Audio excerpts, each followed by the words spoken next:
Imagine living in the second dimension. Flat minds in a flat world with flat dreams. I liberated my dimension, Stan. Once upon a time, there were two brothers, Baron and Aaron. Baron was more realistic and had an important governmental job. Aaron, meanwhile, was more naive and optimistic. He believed in 3D shapes despite most Euclidians not getting it at all. Baron didn't mind it, as he saw it as a special interest Aaron would grow out of.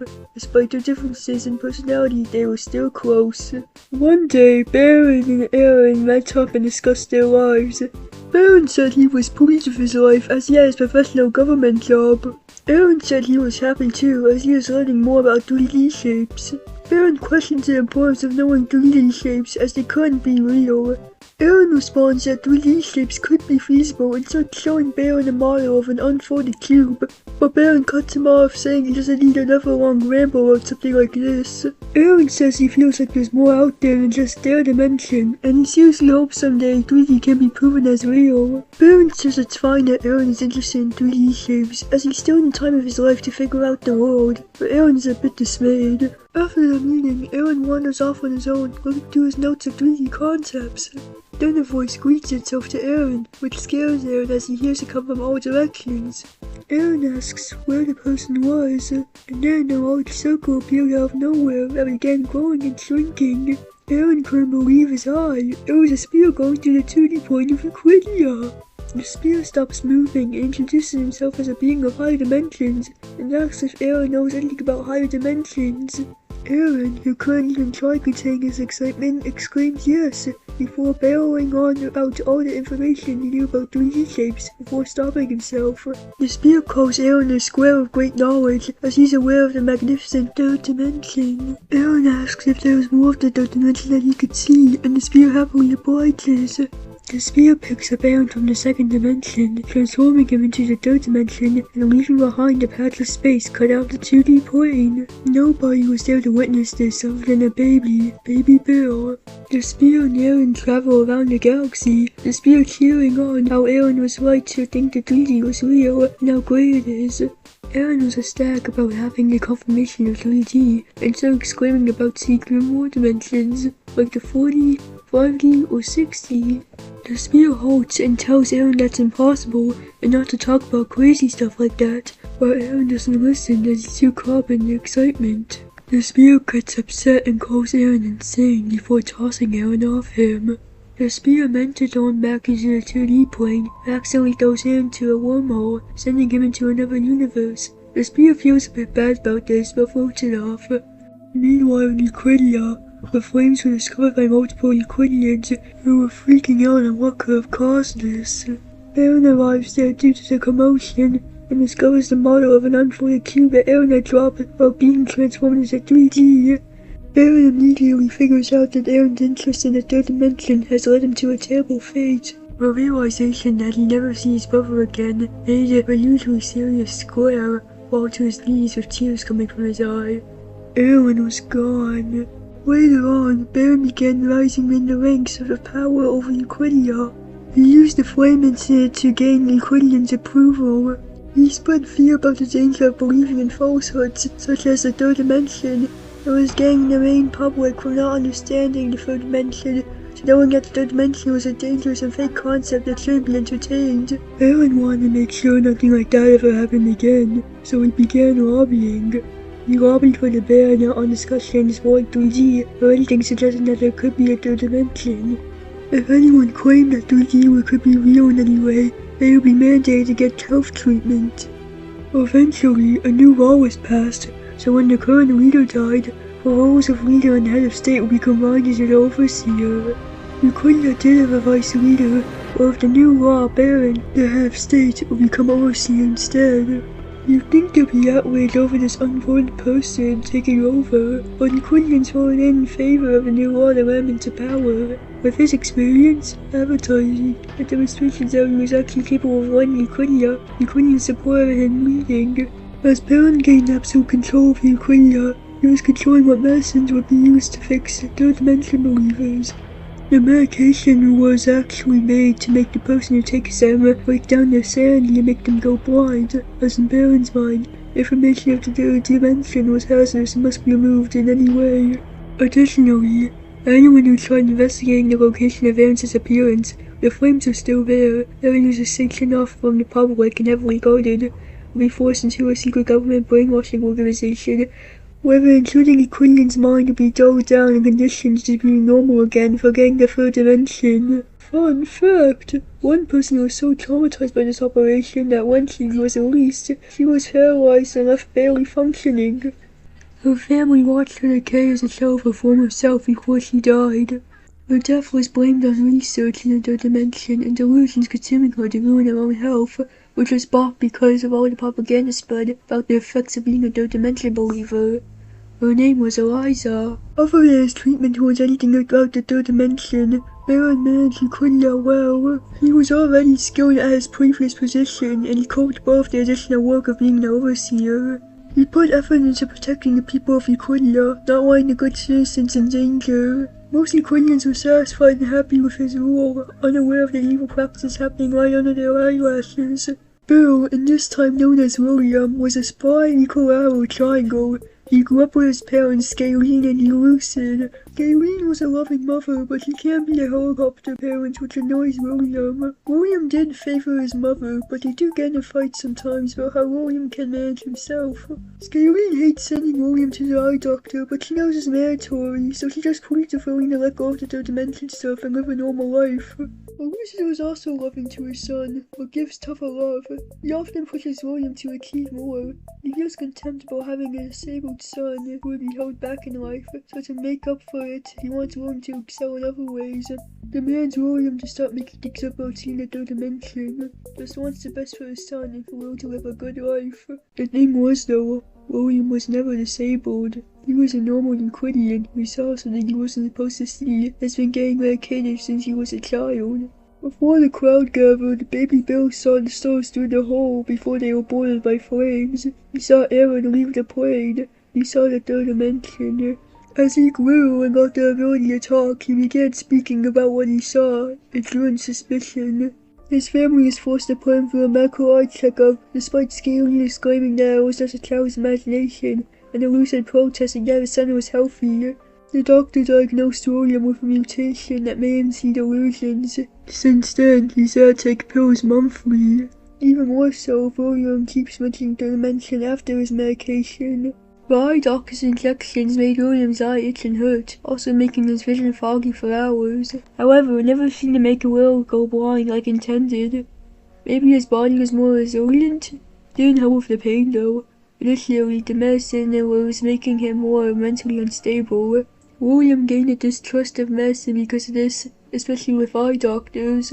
Because of his erratic tendencies making him seem strange, the other kids wouldn't interact with him much. They tried making fun of him, but William shouted at them and scared them off.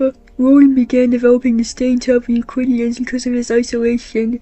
The only friend he was able to make was Andrew. Andrew Crypto's angle was not a rhombus or a diamond, but a 45-degree rotated square.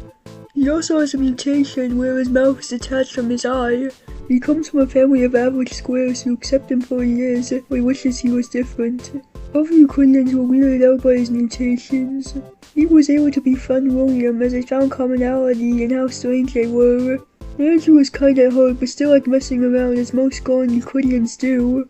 William's crazy nature did well in influencing him to be more chaotic, but he could tell when things went too far. Likes hearing William yap about the third dimension. Fun fact! Andrew has an older brother named Sean. He's in university. William grew up to be a wild teen, loves making chaos and embracing weirdness. He has a low sense of empathy towards Euclidians other than the ones he cares about. Pretty reckless and rarely thinks about the consequences of his actions. Still very passionate about the third dimension, and knows he'll be medicated again if he speaks about the third dimension again.